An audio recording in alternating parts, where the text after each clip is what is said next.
Hi and welcome into the Kitchen Sink podcast where we talk about everything but the kitchen sink. Hello. I feel like I should really try and make this an enjoyable audio experience because I forget that obviously I know a load of you obviously do watch it and that's my go-to watching podcasts rather than just listening.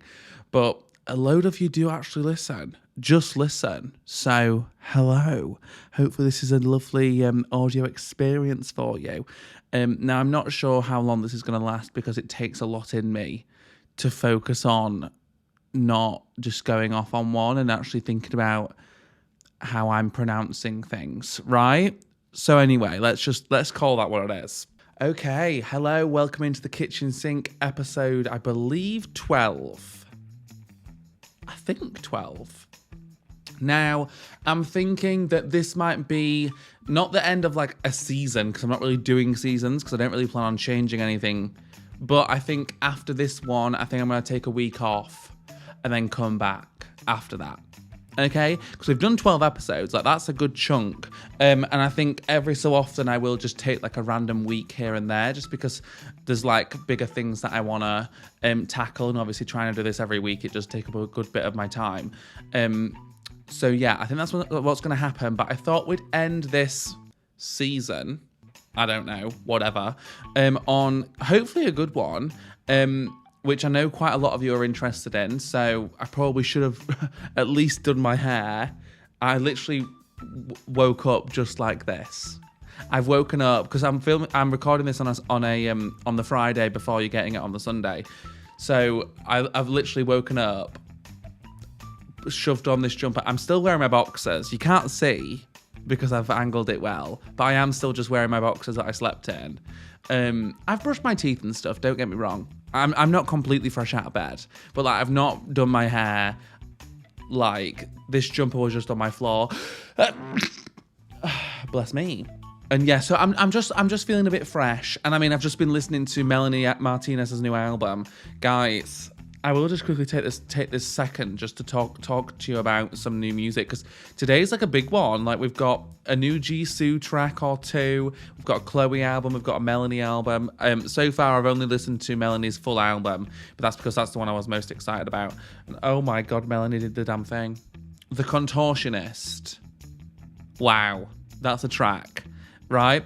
But anyway, what we're doing today is I have wrote down, and I mean loads. I've got my iPad stood up over there. You can't see it's out the frame. But last night, essentially what I did was I watched my first and my second Heartstopper videos. I haven't watched, obviously, the actual episodes because I didn't want to know too much going into this. But I kind of wanted to refresh myself as to what went on. And then what I've done is I've wrote down some general thoughts as to what I think we're going to be getting in season 2. And then I've literally gone character by character, kind of what I want to happen or what I see happening. Not so much what I see happening, because realistically, I do know that obviously we're kind of going off what happened in the books, and I haven't read the books. I've read the first one or two. Did I finish the second one?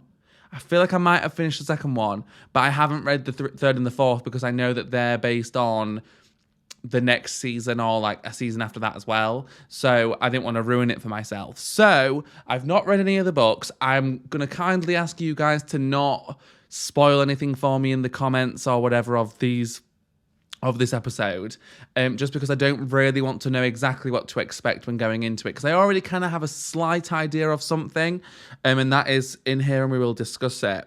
But for the most part, these are just random things kind of that I personally would find really interesting. Not necessarily I mean, I'm probably going to title this predictions, because for me, these are predictions, and the predictions of what I think some things could turn into. But I'm not trying to be really reading the future. Do you know what I mean? I don't really care if these happen or not, but I just personally think out of selfishness, I think it would be so interesting to find out more information about these certain things. So I've gone character by character by character. 1 minute, let me just put my phone on do not disturb because we don't want any interruptions. It's me and you, baby. It's me and you. But yeah, so then I've literally gone character by character by character and kind of just said like what parts of their character I would like to grow, where I see them going, kind of some insight into like their relationships that they kind of like began to make or did make in the first season. Now, guys, realistically, we all know it was an incredible show. I'm so super excited for season 2. Also, what I plan on doing is, depending on how long this takes me to obviously talk about, I might leave the rewatching to like strictly like a YouTube video, because obviously this is a podcast, this is an audio medium first and foremost. I kind of want to just like take this opportunity to really just get all my thoughts out about season 2. But then I think what I might do is, depends. If this episode isn't going to be that long, if I just leave it to obviously my predictions, then what I will do is I'll rewatch a few clips, because I asked you guys on the Instagram, which is, I'll give it a quick plug, it's the kitchen sink _podcast if you're interested. I put like polls and stuff on there, so then you guys can have a bit of a say what happens in the episodes. But I wrote on there, kind of like asking you guys to tell me your favorite scenes that you think I should react to. So if this is going to be really short, if I just keep it to like the prediction side of things, I might rewatch a clip or two, but I kind of think what would be better, and what I think maybe you guys would prefer, is if I literally just did like one big massive video or two big massive videos, and we just rewatch the whole series again together just before season 2 comes out. I feel like that would be more fun, because then I feel like we'd all just get a good refresh. I mean, I know a lot of you guys tell me that you rewatch Heartstopper often and my videos to Heartstopper often, so thank you so much, because some of these videos, like one or two of my Heartstopper videos are like over 500,000, which is fucking wild, right, to put it politely. So I mean, thank you for continuing to watch, but I personally have tried not to watch it too much because I don't want to get bored of it. So, and also I did think before season 2 I'm probably going to want a refresh, so I'm trying to hold off. And I think that would just be so fun, just to do like one massive video that's like nice and long, and I can probably leave in things that I didn't necessarily leave in the first time, because obviously I cut a lot of things out in the edits and stuff. So I guess let me know if you'd prefer that, because I think that almost would be better, and I think we'll strictly maybe say this is going to be predictions or just chatting about the first season, and where we think we're going to go. But like I said, if I feel like it, I might rewatch a few of the clips at the end of this. So stick around to see what ends up happening. But I mean, so far I've chatted for 8 minutes and not really about much. So I don't know. Okay? But with all that said, I guess let's get in to predicting season 2 of Heartstopper, because I'm well excited. Come on, give it to me. Do you know what I mean? It should be soon, because it's almost been a year, and they said it was going to be like a year until the next one. So I'm hoping April, May time. I want it, Alice, okay? I want it. Okay, so I thought I'd start off this just to try and like ease us in. I thought I'd start with kind of general thoughts on where I think as a whole the like series is going to go. Because obviously, as we know, the first season was very sweet, a very young perspective, but it wasn't as like dark as obviously like some of us gay people experience, right? Like we yes, we saw a few bullies, we saw a few things like that come on in, but we didn't really see like brutal homophobia, death threats, which I mean a lot of us experience, okay, especially in this day and age. So I think in general, the season 2 is going to be way deeper. I think we're going to tackle more serious issues, because I feel like it was kind of important for like them to establish themselves for the first season and not come out of the gates swinging with just like gay trauma, which I mean, they did hit us with some gay trauma for sure. But I think it's going to be almost a little bit more of a mature way of doing it. We got trauma, but it wasn't like deep psychological trauma. I think we could easily get into some really deep shit, mental shit, right? Because realistically, it isn't all rainbows and roses and daisies, right? Like, especially for example, we're going to get into it, like I said, character by character, but specifically Nick, like, he's just come out at the end of last season, and there's a lot that kind of changes or goes through your head when you're really able to just be yourself and not have to worry about this secret that you're keeping in. So I think there's a lot that's going to be going on there. I also think there's going to be way more inclusion, and I also think not just LGBTQIA+. I don't think it's going to be strictly gay, whatever. I think we're going to maybe go into, like I said, a bit more psychological stuff, or so like mental health awareness, that kind of thing, within obviously the gay community. And on top of that, I also think maybe disabilities, something like that, because I did see, I swear they've posted some pictures of people we're going to see in season 2, and it was like new friends of Elle, and from the looks of things, like one of the actors had like a breathing device, and I don't know if that's just going to be like, that's just obviously what they go through in real life, and it's not really going to be hit on in the show, but it would be really cool to like have that inclusion added. Because I think the more inclusion, the better, because they've already like kind of excelled at that in the first season. So I feel like it would only be a natural progression to like really just like help out minorities. So that's what I see there.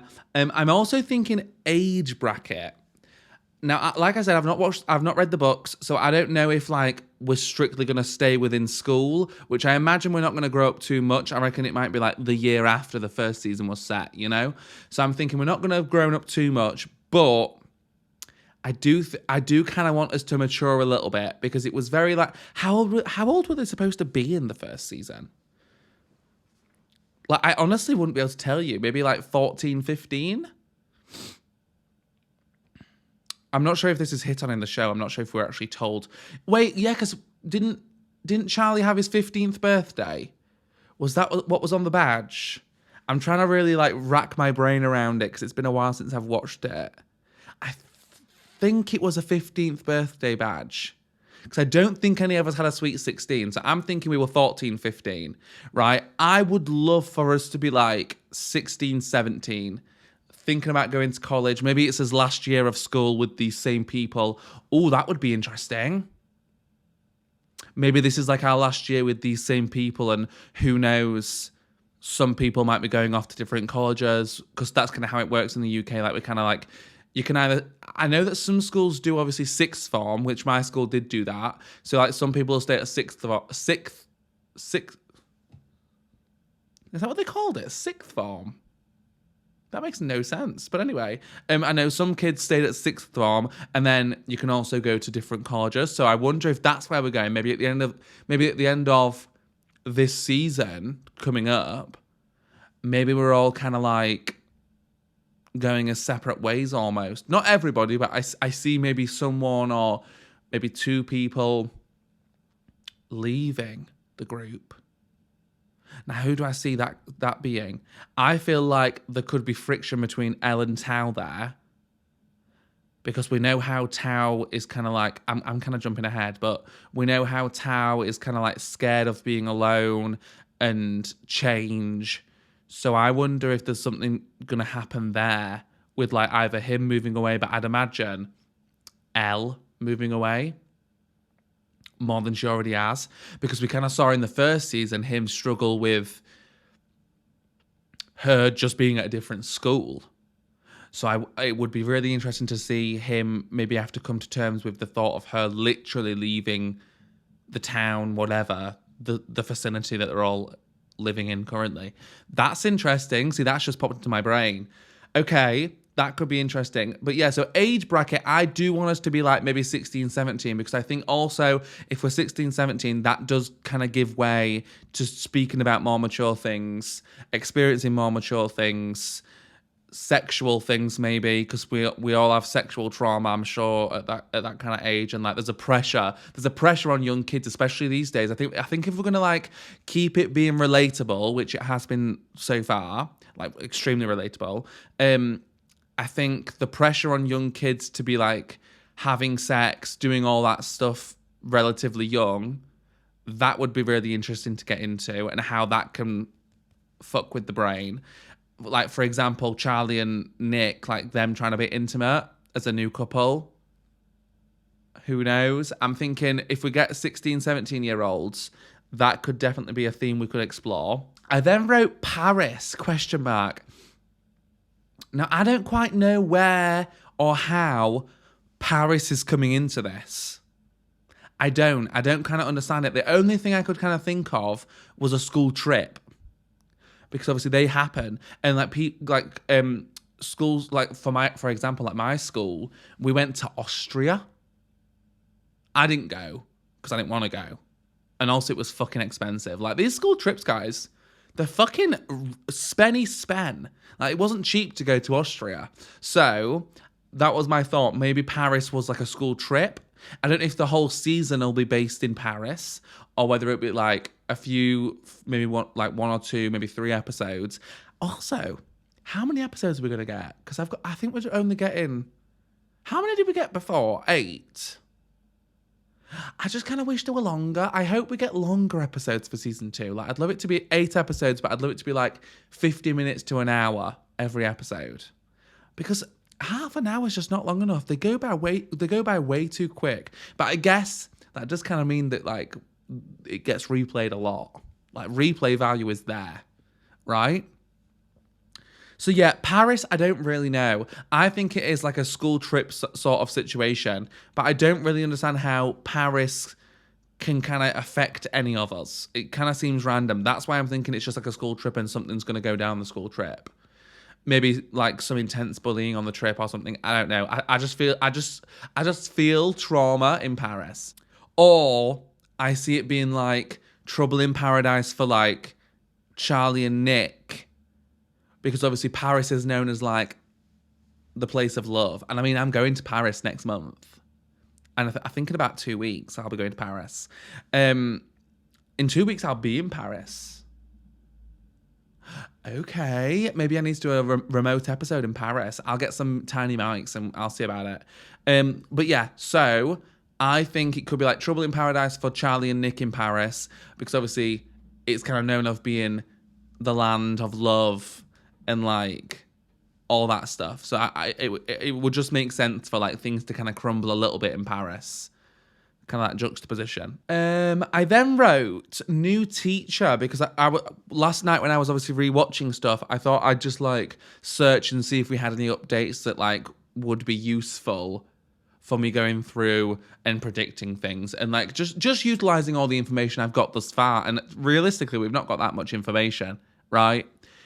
But I did see a picture of who the new teacher's going to be. Now, I thought one of two things. Now, one is very far-fetched, okay? But who knows? So what came into my mind is obviously Charlie in the first season had the art teacher to kind of confide in, helped him see clearly, you know, like kind of got his brain in order. And it was like a safe space for him to go and just kind of like get out his emotions.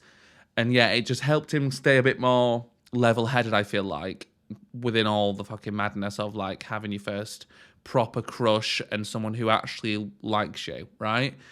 Now, my first thought was maybe this new teacher is somebody that Nick is going to be able to confide in. Because that would make sense to me. Now, like I said, this is a bit far-fetched, right? It might just be like so off the fucking wall. But it would be really interesting to see maybe this teacher be bi. Because realistically, I don't think the art teacher was necessarily openly like, yes, I'm gay, I'm a fag. Do you know what I mean? Like, I don't know if it was necessarily so open about that with Charlie, but it was kind of evident in kind of how he was able to help him out. So I don't know how that would come about. But it would be kind of interesting to see Nick have a safe space to go and vent and what he'd kind of say in those times. Because I think season 2 is going to be a big change, a big up and down one for Nick.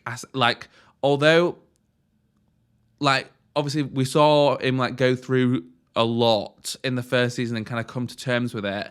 I just think, like, a lot of people think, oh, I've come out, like, that's it. I'm done. I'm out the closet. Like, end of story. That's not the case. And I think, like I said, if they're going to keep being relatable and like really telling an accurate story of the experience, especially coming out so young, I think it would only make sense for them to show the aftermath of kind of like the shit that goes down once you do come out. Because it's not all, like I said, it's not all over and done with once you've come out. Like, there's still loads of shit you got to tackle with. And a lot of it's like outside opinions.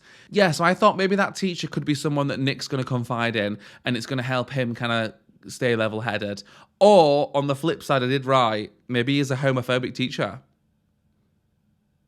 Because realistically, adults can a lot of the time be worse than kids. And I mean, it wouldn't be unheard of for a teacher to be homophobic. Now, I don't know what kind of teacher he is. They didn't tell us that. But yeah. Like, it was kind of sickening for us to have like a gay PE teacher, because oftentimes, like, the PE teachers, especially in my experience, the PE teachers are the ones that you kind of are a bit more, I don't know, like, they just seem a bit more judgy, because obviously, like, for example, I kind of said in my videos for the first season that I very much related to Charlie in that I wasn't bad. I wasn't bad at sports, but I wasn't like open enough to like really give it a good go. Do you know what I mean? Because I was so scared of being embarrassed and not being good, and then people taking the piss at me for not being good, that I just didn't try. And oftentimes it's like, I don't want to be embarrassed like in front of the teacher, and like, I don't want them to say shit. Do you know what I mean? It was like all about the teachers and stuff, because I feel like they give off very like masculine energy, especially when you're a boy. Now, it was kind of nice for Charlie that he actually had a female, and like you guys told me, which I didn't pick up on in my reactions, but I have in my rewatches, that she is gay. Like, very lucky of him, to be honest, because that was not my experience. Most of the PE teachers that I had were like masculine men, all about football, all about the rugby, you know, and really catered to the bullies, we'll say. So, who knows? Who knows who this teacher's going to be and what role he's going to play? I think, though, it would be really cool for him to be a shoulder for Nick. Because like I said, Charlie did have one. Now, some more like light-hearted things I kind of want to see moving forward. I want to see better flirting. But I say that, I do think, because I literally wrote down better flirting, then I put in brackets. Although it kind of does add to the charm of the show, because realistically, when you're that young, like, you're a bit cringe, like, this is all very new. You don't really know how to act.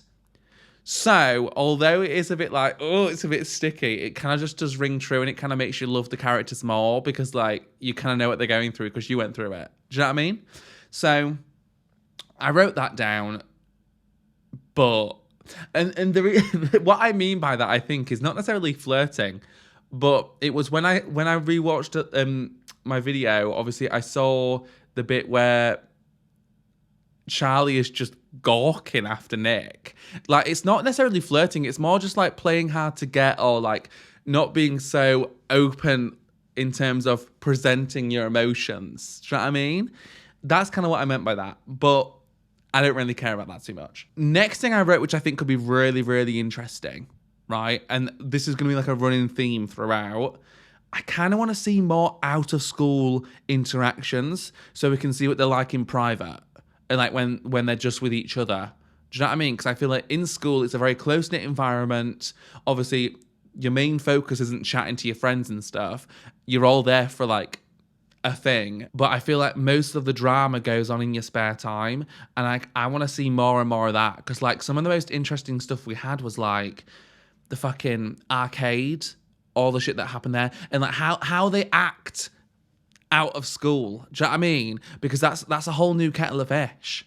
Because the people in school, you know who they are. Do you know what I mean? So I want to see how they all kind of react and their interactions outside of school. And I wrote, especially Nick and Charlie, obviously, like, I want to see kind of a bit more to do with their families, which is definitely going to be like a running theme throughout this. So if you keep hearing that, I am sorry, but I think that's just the natural progression that I could see would be like how the families are perceiving all this, because we don't know much about the families. And I think that's why I'm so intrigued. It's because we literally got no information about the families other than like if they were somewhat accepting. We obviously saw Olivia Colman and like Nick's coming out.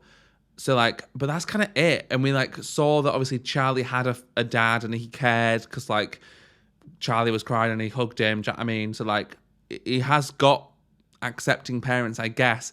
But I want to see more, even if it's like little flashbacks here and there. So cool. But anyway, we'll get more into that in a bit when we go through like character by character. Oh, now this is just like a funny one for me. I want to see us thinking out our thoughts before starting to type. But once again, that kind of wouldn't make for good TV, because I think it's better for us to see it visually and like kind of know all that, like their thought process. And like I said, I think it makes it a bit more endearing to see like them type something and then be like, oh wait, no, I can't possibly type that.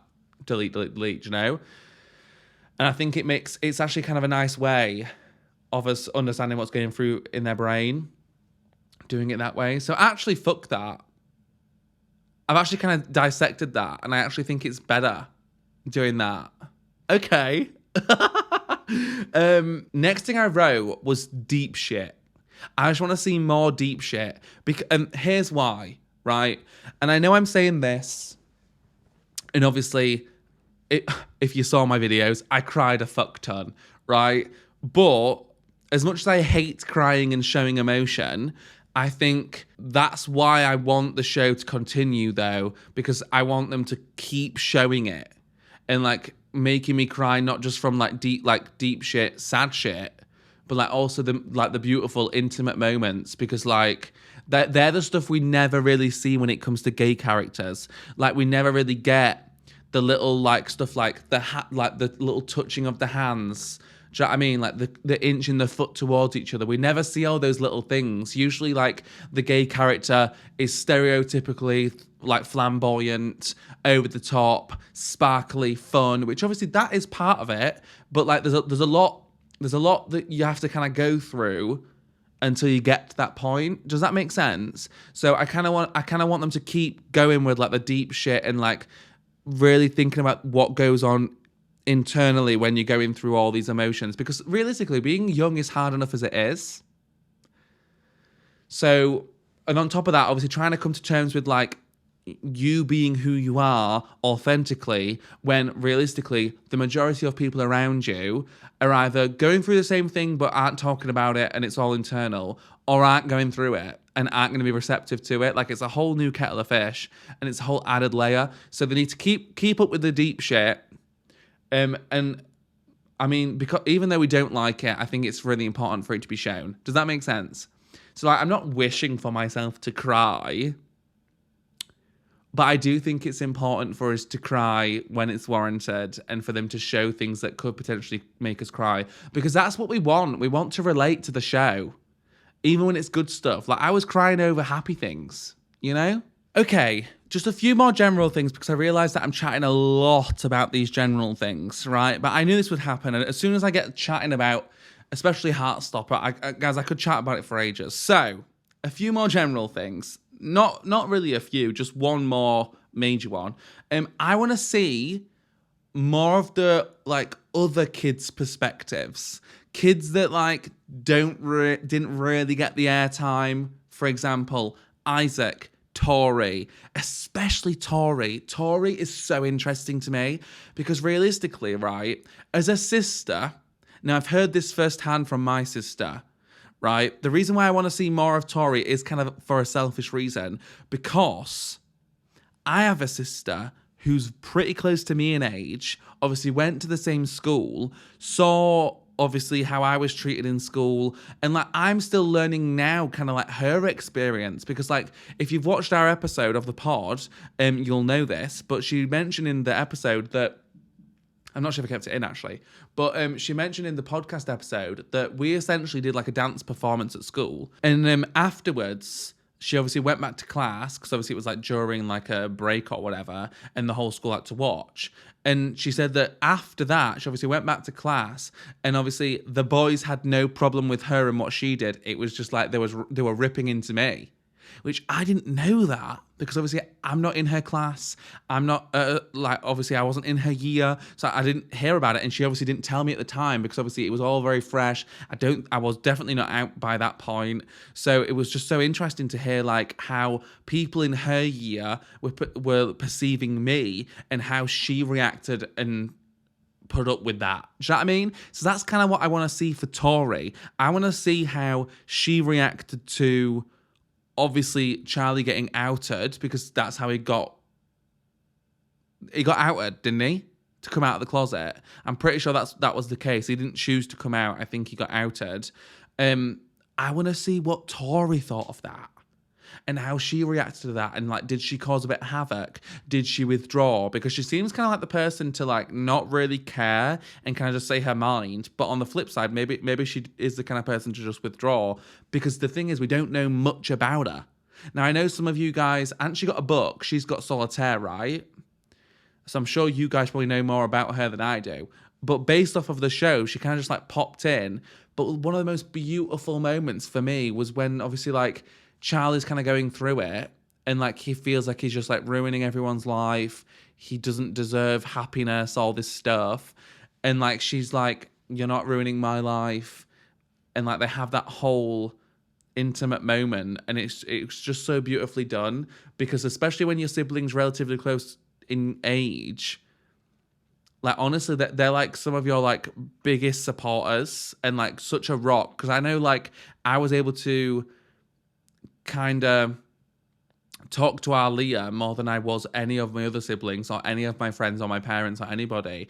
So I want to see more of their relationship specifically, and I want to see a bit more of backstory, especially on like the other characters that didn't get the limelight. I also wouldn't mind seeing more of like Imogen's perspective. And that might come as a shock to some of you guys, but I'm going to really retract my statement in this podcast. So get ready. Imogen, redemption arc, babes, redemption. Okay, now we can properly move forward in terms of actual character by character predictions.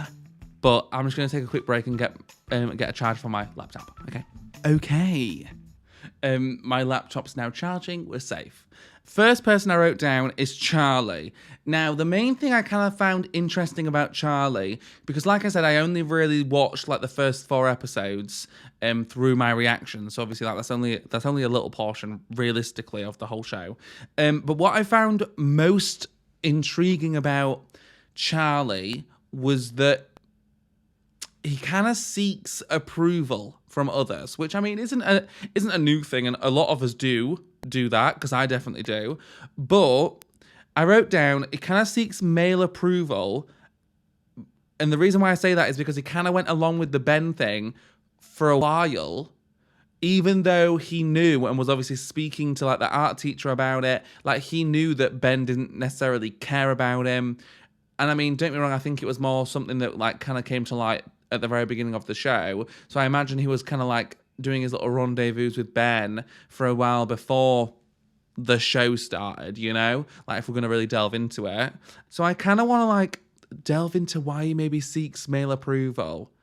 And like, I don't know, like he kind of like sees his self-worth through getting the approval of someone that he fancies, or do you know what I mean? Because I feel like he was kind of like wanting that from Ben, which is natural when you think that you're in a relationship with someone. You kind of want them to want to be around you and spend time with you and actually show an interest in who you are as a person. So that's completely natural.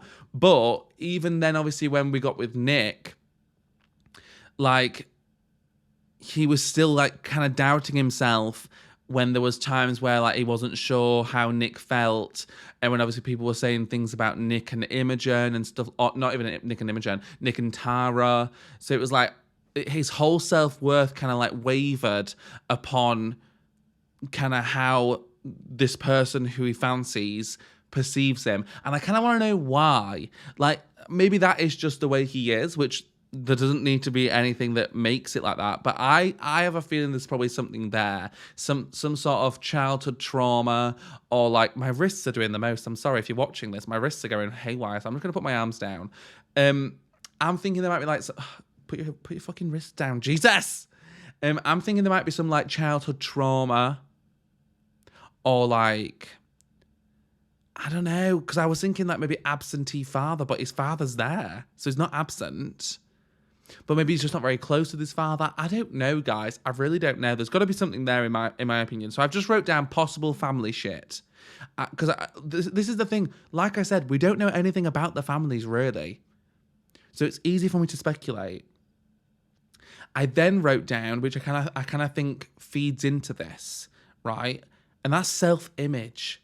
Now, I don't think I really picked up on it much, but I heard from you guys, and then obviously in my rewatches, I kind of understood more. There's definitely hints of like some sort of like trouble with eating and food, like an interesting relationship with food. And him kind of seeing himself as like small and weak. For example, obviously we saw that really funny at the time moment of like him and Nick first kind of like getting to know each other, and Nick asking him if he wants to be on the rugby team, even though obviously we saw it going a different way. And then he kind of says to Nick, like, do you not think I'm too small and weak to be on the rugby team? Which, I mean, fair enough, he is a pretty slim lad. But I think that is kind of interesting that he'd use that kind of terminology when we obviously learn a little, like obviously later, that he kind of does have trouble eating. And you guys have told me that that's something to expect. Some sort of like eating disorder, or I don't know if it's going to go that deep and be that specific. But like, yeah, just like an interesting relationship with food.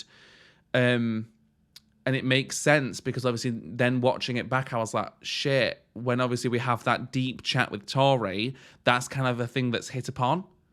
That like, he probably should eat because he's not eaten.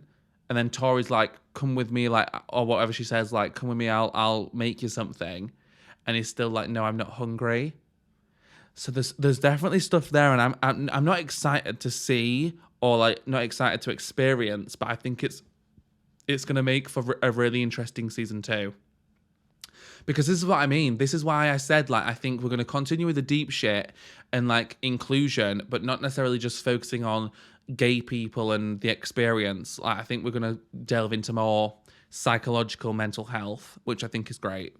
Oh, God. And then I did write down and how, for example, Ben kind of fed into this whole problem with his self-image, because even if he kind of saw himself in a negative light before, as we all do, we're all growing up, we're all going through things. So maybe that was just a thing that is kind of part of his character, right? Maybe that's just how he saw himself, and that's fine.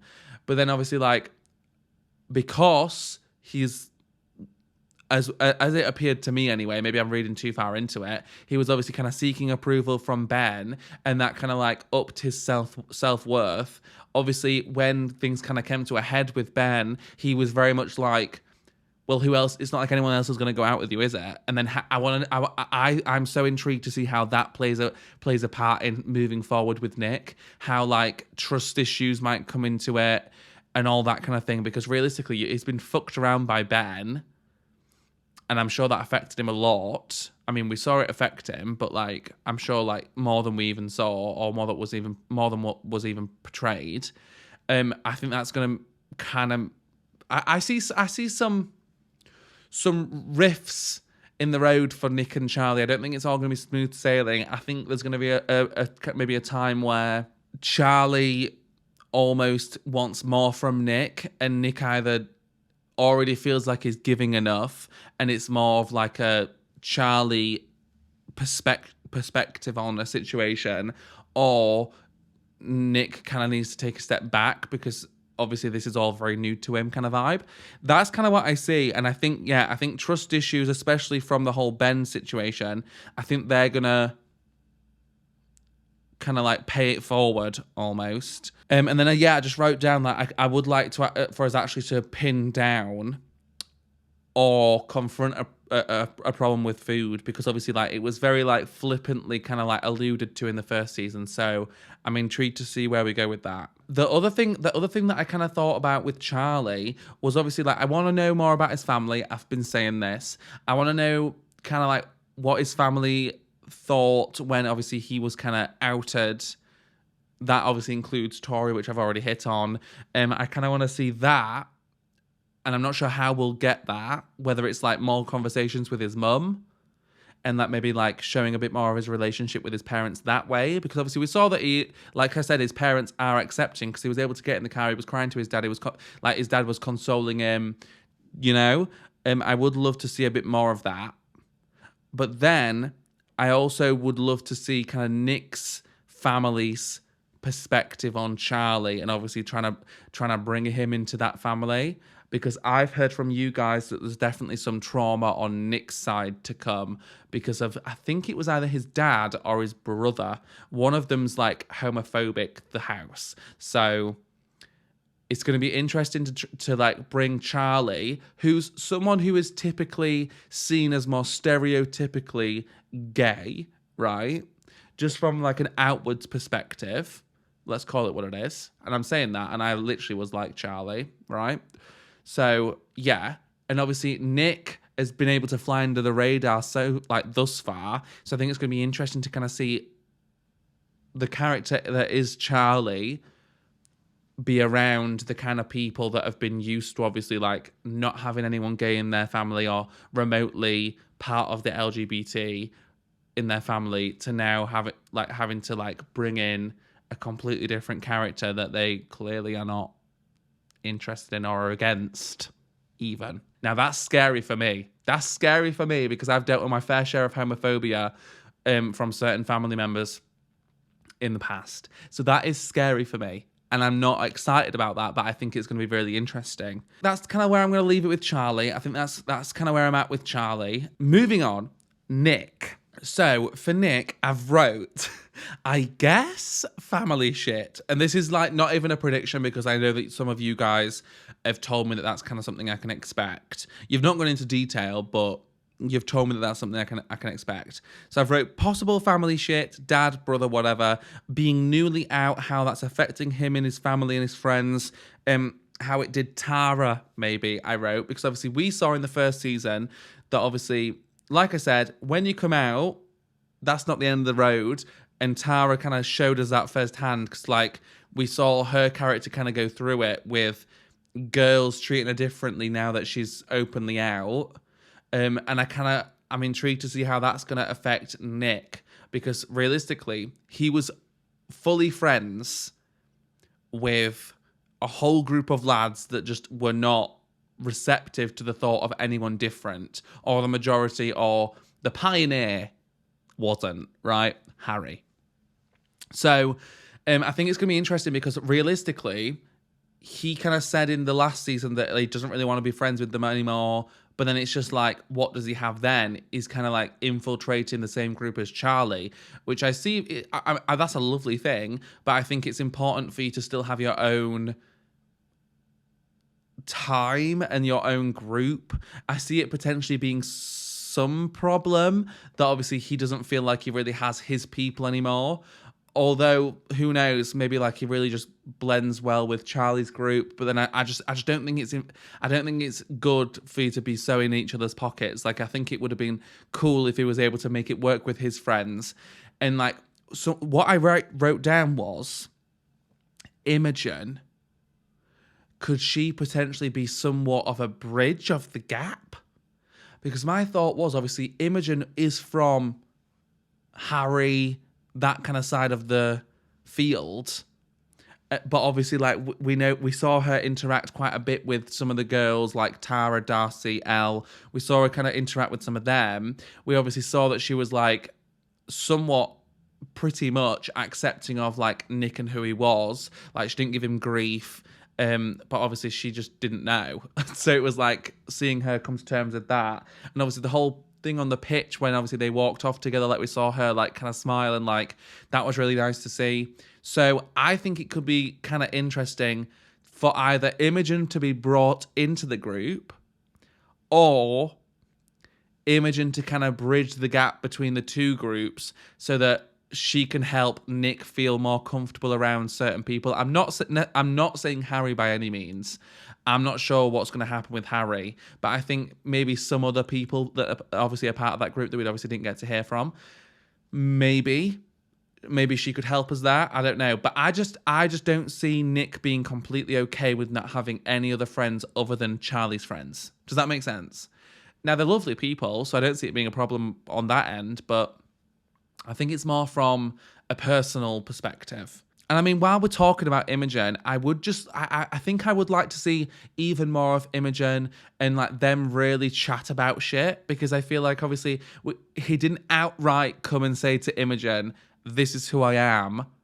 This is why I'm not interested." It was kind of just like symbolized, and obviously she just gathered that, and I think that's like, she obviously knew, but like it wasn't fully spoken about. So I think we definitely need to have more talks with Imogen. I really want Nick and Imogen to be besties, to be honest. I see it being a really good friendship, because realistically, this is where I'm retracting my statement a tad. Realistically, like, I know I kind of came for Imogen, but obviously during rewatching, like, it's kind of normal because she is a young girl. Your emotions are heightened, and I'm sure there's a lot of like self-worth issues that she kind of goes through as a young woman, and how like young women are treated. So her actions were completely understandable. I think the funniest part for me was just like that she was so oblivious. But I mean, not everyone's going to see it, and especially if she's so blinded by the fact that she really fancies him. And obviously, I think it was one of those things that was kind of expected to be a thing, you know, like the popular guy, the popular girl. We see it all the time. Like it was the case in my school.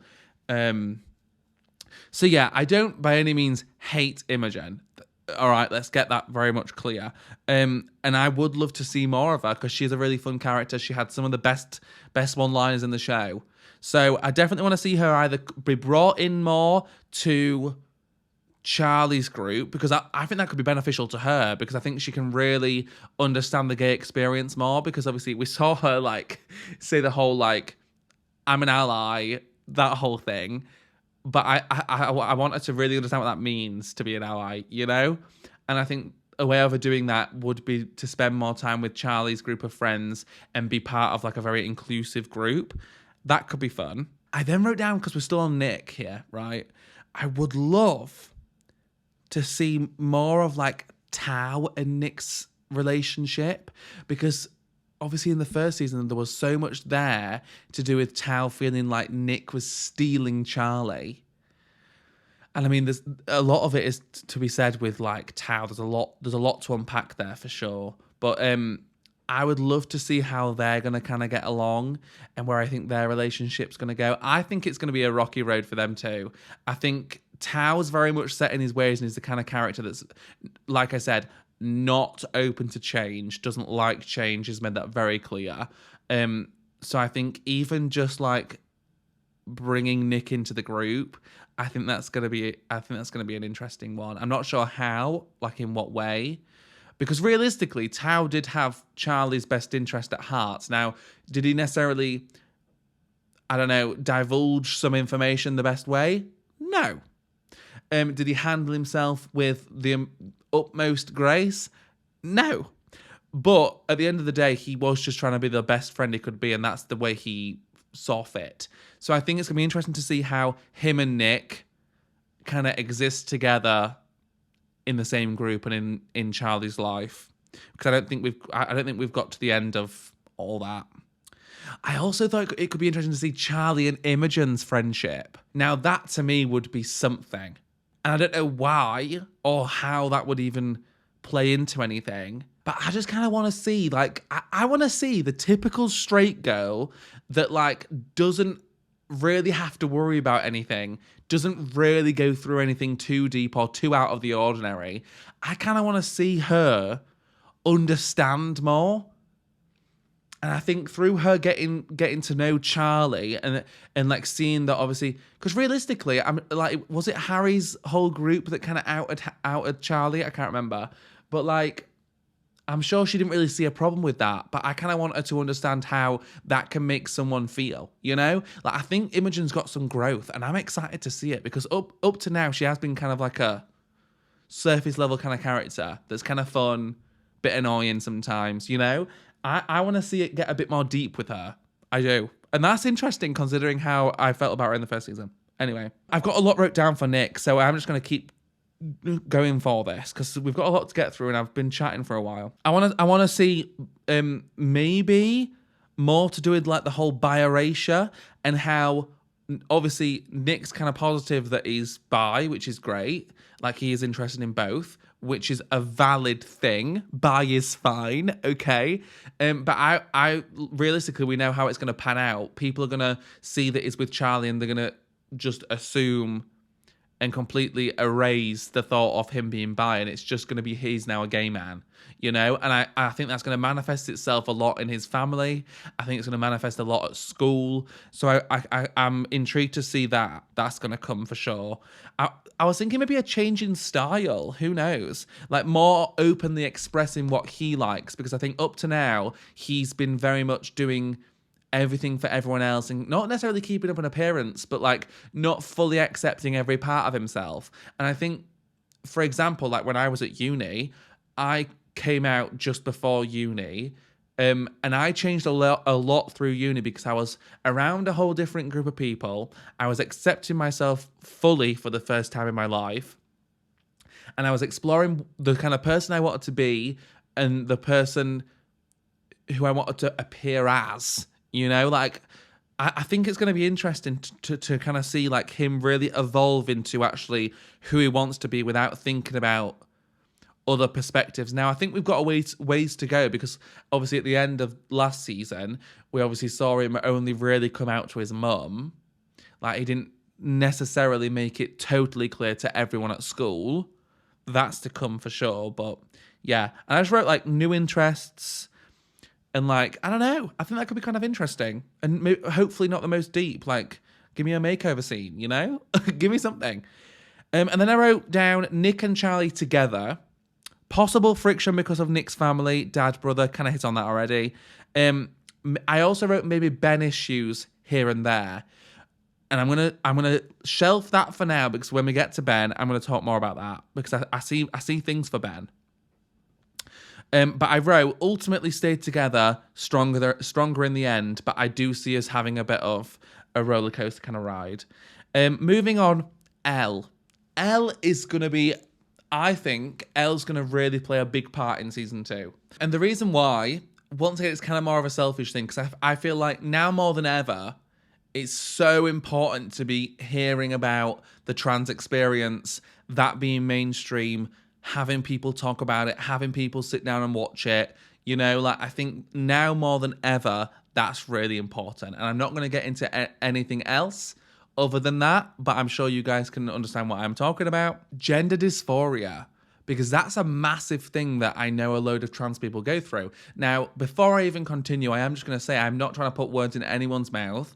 I obviously don't know the trans experience firsthand. Obviously, I've heard a lot, I've seen a lot, I don't know, I just have a good idea of I'm sure what a lot of people go through, but ultimately I'm not trying to speak for the trans community. I don't know what it's like. I'm not trying to act as though I know what it's like, right? But this is what I just think could be kind of interesting for people to see. And yeah, I think gender dysphoria, that is such a natural thing, especially when you've obviously not been able to fully transition yet, obviously, like surgery and everything. I think it's so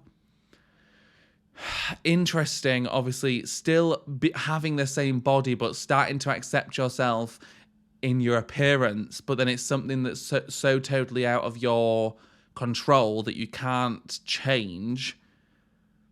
Like, you kind of having to just like deal with that. So I think it would be really interesting to maybe see her maybe go through gender dysphoria, if we're going to, like I said, continue to be relatable to the experience of what I'm presuming trans people go through. And yeah, I just wrote down, delve in even more into like the trans experience, actual transition appointments, etc. Kind of how her family is maybe supportive, not supportive, that whole thing. I then wrote, get with Tao, ? Now, this is an interesting one to me, because I don't know if I want her to get with Tao. I don't know if that's going to serve both of them well in the long run, but I'm not sure.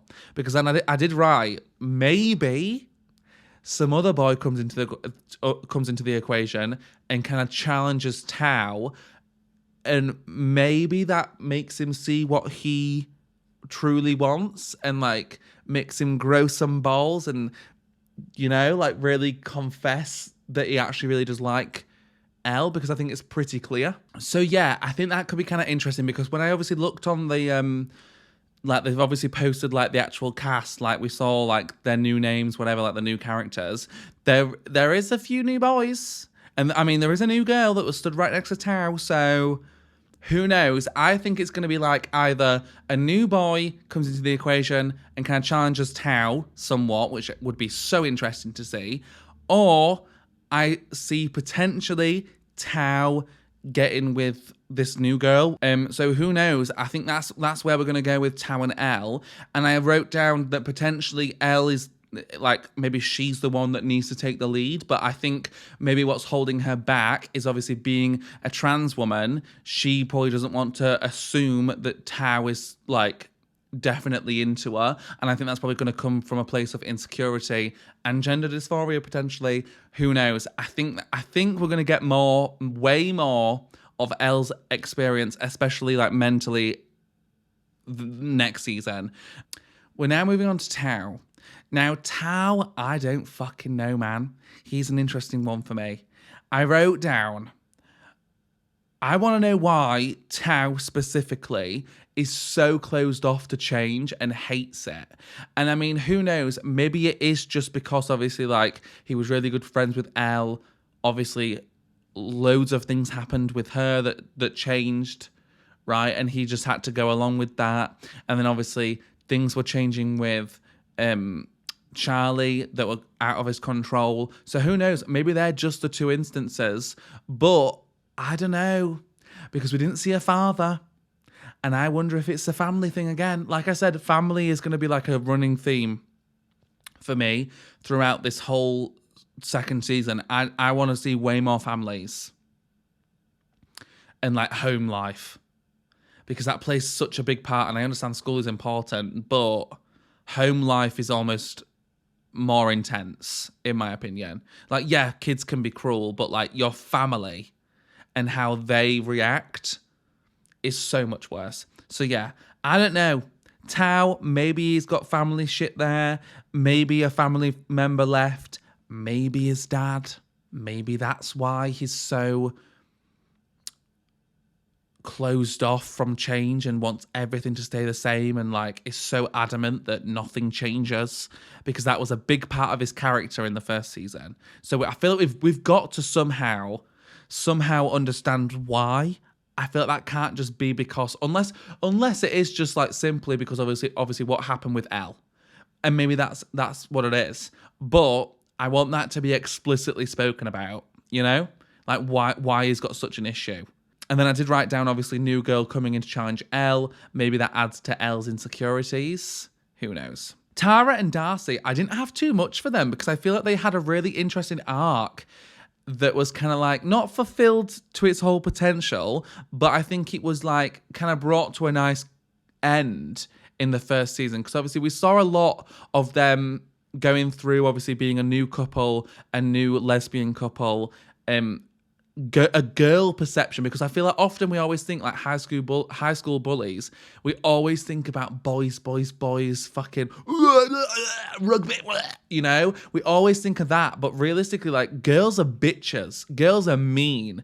So I think it was so interesting to see that in the first season, but we really saw Tara grow with the help of Darcy, because Darcy is obviously typically quite an open person, and she seems just to accept herself more and doesn't really give a shit what people think, which is a great thing. But we saw how obviously like the two differ in that, and how Tara was kind of insecure within her own lesbianism, but kind of turned it around with the help of Darcy, and kind of just like thought, you know what, fuck it, I am who I am, and if they don't want to, if they don't want to be nice to me anymore and they don't want to see me the same way, then that's on them. You know, you can't change people's minds. The most important thing is just to live authentically. So all that was kind of hitting already in the first season, which I really, really enjoyed. I loved their story. But what I did think was potentially we might get a bit of... notice how I've like focused on all the bad things, because I think that's easier to predict. It's hard to kind of predict the ups, you know? Like, yes, of course, we're going to have some love. We're going to have maybe new love flourish, you know? But I feel like it's easier to kind of think of, like, what could potentially go wrong, right? So I've wrote potential friction between like Darcy and Tara, because Darcy is so outgoing and so accepting of herself, as far as we know. Obviously, that might not be the case, but she's very much accepting of herself already. Like maybe Tara kind of like, she might start to feel a bit pressured to like be as open and accepting of herself so soon. Who knows? I don't know. This is the whole point in predicting. So that's the only thing I could really write. And I just put, I feel like we had a good resolve maybe already to the Tara issue. That's the only thing I could kind of think negative wise. But I think other than that, Tara, I think, is going to help a lot with Nick.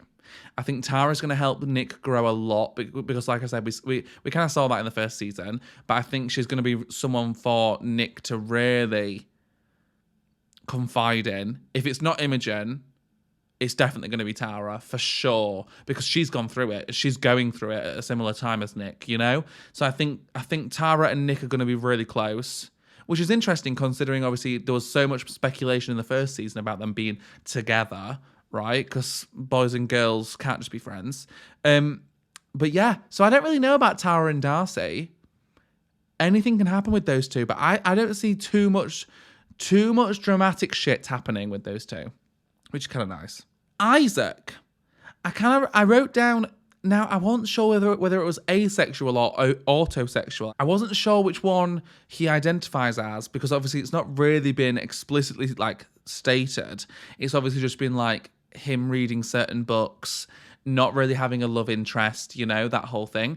A lot of it's, and maybe you guys know more about it because obviously you've read the books. But I want to know more about Isaac and whatever he identifies as. And then I also want to know how do you know that kind of thing so young? This could be me completely being so naive, but obviously like when I was young, like obviously times have changed, all right? So like this is not going to relate as much anymore, because like I said, there is a big pressure on people to be so sexual so early and so young. But when I was young, I had no interest in that sort of thing. Like that was just not at the forefront of my mind. Like I didn't really give a shit about penis, fannies, sex, kissing. I just didn't care. And I mean, obviously that's evident because I didn't have my first kiss till I was 17, almost 18.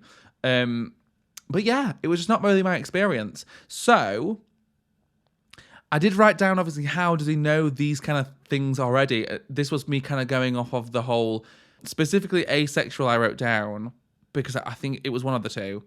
And I just wrote maybe all of the books. Maybe he's just done so much research and kind of just knows how he feels already, which I mean is pretty impressive to be so young. And I also wrote, is he certain that that's what he is? Maybe we'll see a bit of like evolution in Isaac's character, but I don't know. I don't know if is the kind of character that we're going to get to see more of, but I really would like to. Tori, I wrote just more. I want more Tori. There's so much to be said, and I kind of hit on this earlier, so I'm not gonna go into it because I've kind of already spoke about everything here. But I want way more Tori. Like I stated, obviously, because I've got 3 sisters, it's more selfish reasons. Like I just want to know what her perspective was on all of this, everything, right? So yeah, I just want more Tori. Ben. Now, there's actually quite a lot that I've wrote down for Ben, because not because I think, obviously, Sebastian Croft is fucking beautiful. Okay, of course I want to see more of him. But I do just really want to see more of his character, because I think there's a lot to unpack here, right? Because we've got internalized homophobia, for sure. Internalized homophobia, the house, right? Without a shadow of a doubt. He is so internally homophobic and hates that part of himself, right? That's got to be explored. It's got to be. So I've wrote down, I'm not losing hope, wink, wink. And I'm going to give you a minute to see where I'm going with that. Right? Ben Hope. Now, I did think, now this is definitely a reach, but I was like, maybe that was purposeful. The fact that his second name is Hope, like for us not to lose hope. There's hope for Ben yet, you know? So I wrote that. I did say I want to kind of see him potentially come to terms with his sexuality. That would be really interesting. But I want to see maybe his reaction or how he's going to treat Nick and Charlie. Now, I wouldn't like to see it because I'm sure it's going to make me angry and I'm going to be infuriated. But I do think that's going to be really interesting because realistically, I truly, truly think he did like Charlie. I do. I think if you're going to kiss someone, you clearly do like them, right? That's a given. So I think it's going to be interesting now to see him experience Charlie and seeing him in a happy relationship with someone who actually wants to be with him, someone who's actively trying to figure it out and be comfortable with himself and isn't taking it out on Charlie and making it his problem, you know? Because obviously, like, we all go through it. It's not a wild thought that obviously someone in school is struggling to come to terms with something like that, right? That's not a wild thought by any means.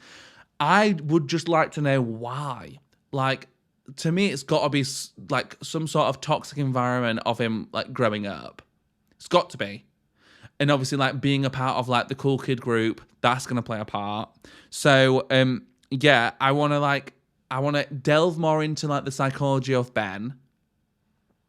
But who knows? I don't know if he's the kind of person that we're going to get more of, or like a redemption, or like an arc with. Because I swear there was a whole thing that said like we weren't going to get a redemption arc for Ben. But I would love that.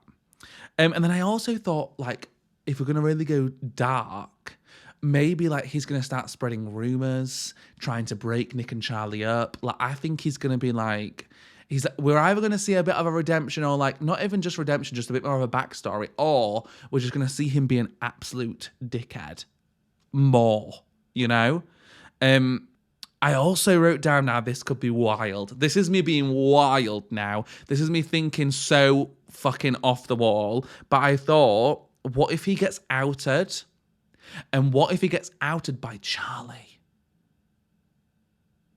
I think that would be so fucking interesting, because the parallels of obviously Charlie getting outed and then him outing someone else, like, I'm not saying that would be a good thing for Charlie to do, but I think that could be something really like mind fucky with Charlie.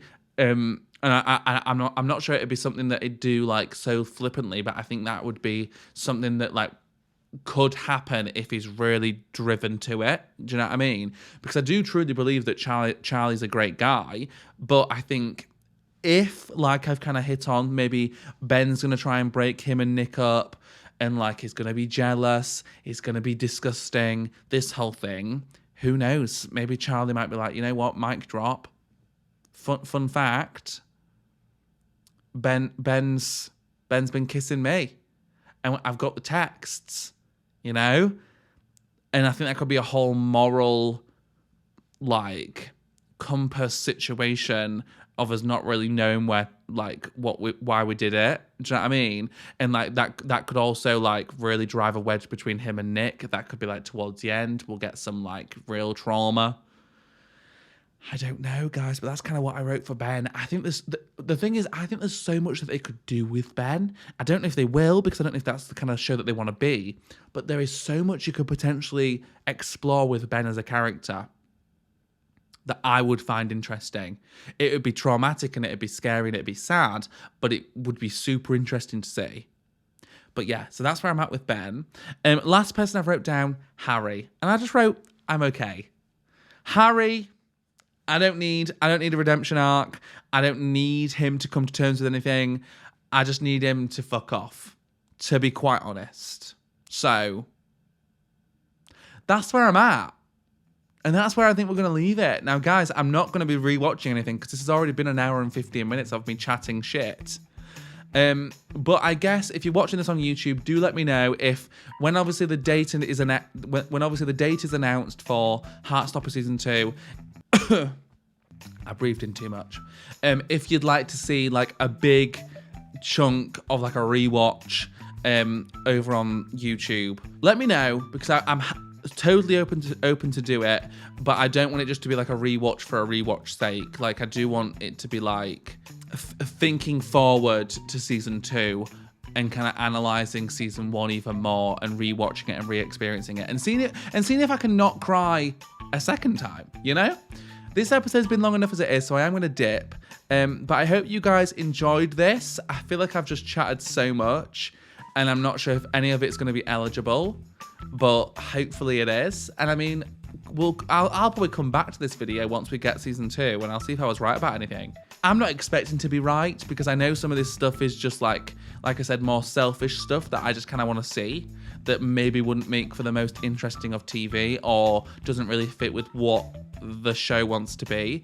But I just think it could be interesting. So I'm not expecting to be right, but could be kind of cool if I was, even about one of the things. Yeah. So yeah, I guess with all that said, this has been The Kitchen Sink. Make sure to give me a 5-star review. Make sure you're following the podcast. And yeah, that's another episode down the drain. And I'll see you not next week, the week after. Bye.